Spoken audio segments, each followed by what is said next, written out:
At home with a new baby during a cold winter, this Melbourne family is cranking up its energy use. He needs to stay warm, so we've definitely noticed an increase there. There are lots of onesies to wash too. We're certainly aware of just how much we're spending on bills at the moment.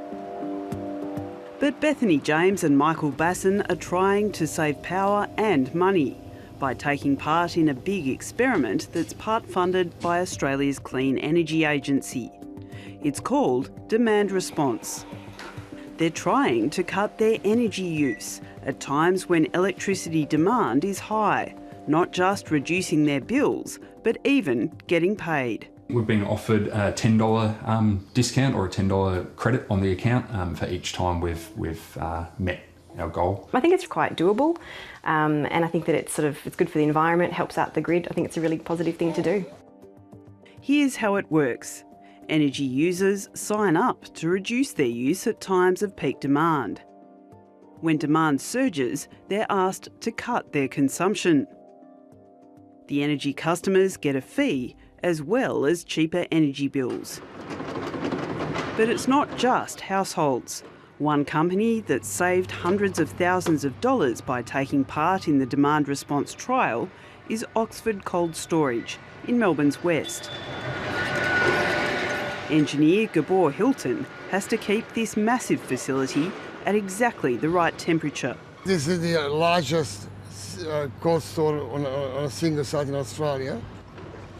Last year, the company's electricity bills went up by almost $4 million.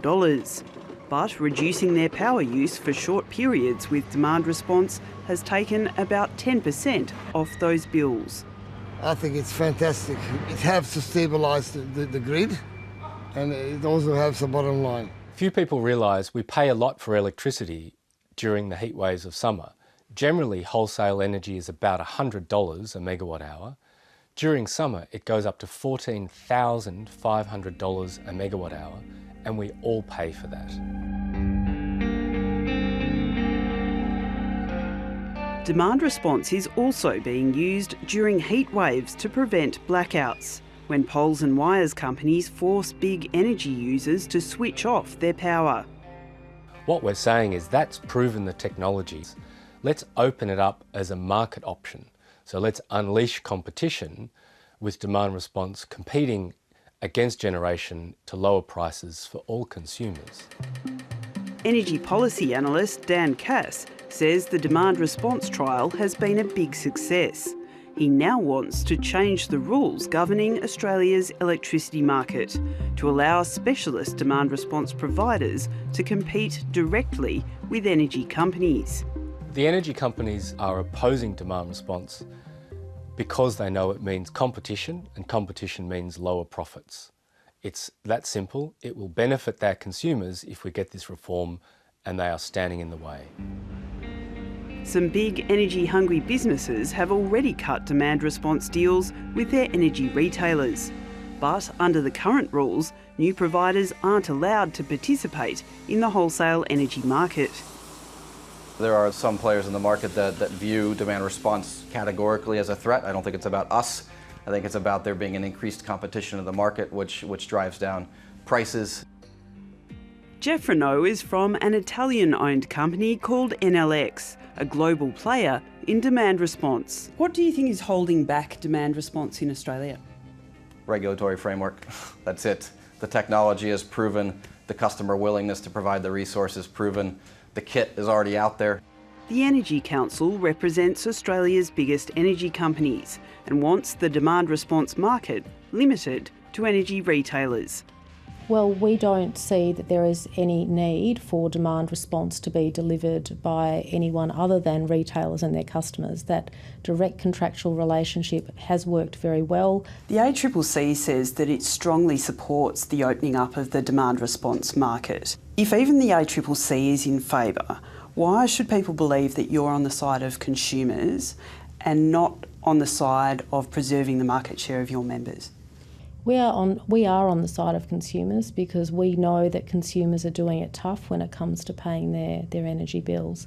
Now, we are also on the same side as the ACCC when it comes to expanding our demand response capability, and we believe that in the coming years we will be able to continue to expand demand response, and that's very good news for consumers and it's good news for our electricity system. One of Australia's biggest power companies, Energy Australia, has also been taking part in demand response trials. We're very supportive of demand response, and what we've found is it needs to be simple and affordable for customers. When we look at some of the proposed rules, they look complex and expensive, so we're not sure they're going to work.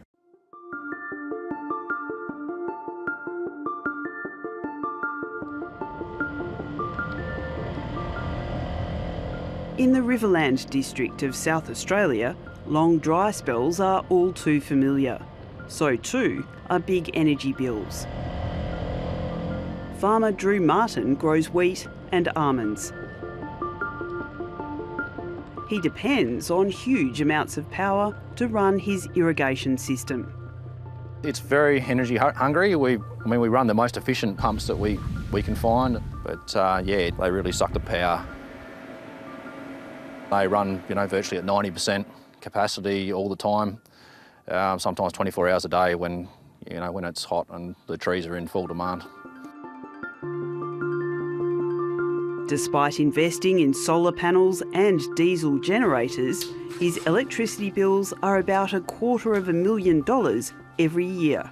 Electricity prices have been a huge problem for us. It's up there now as one of the biggest inputs to running an irrigation property. Drew Martin is trying to run his own kind of demand response by going off the grid when electricity prices get too high. He supports opening up the demand response market. I think it's time that the Australian Energy Regulator and the Commission really listen to business owners and fight for us. These network providers, most of them aren't even owned by Australians, so why should they get a leg up? It has to be fair. Within weeks, Australia's Energy Market Commission is set to make a draft ruling on whether to allow new players into the demand response game. For some, it's a decision worth millions. For others, the stakes are much smaller. But for many households, it could make a crucial difference. I think it's a really great thing. It means you save money and it reduces the stress on the grid, so it means that hopefully there's no blackouts and things that will affect people on a bigger scale just by a few people making a few choices in their day-to-day life. Hi, I'm Lee Sales. Thanks for watching this story. If you'd like to watch more of 730's stories, they are on the left of your screen. And tap on the button below to subscribe and get the latest from ABC News.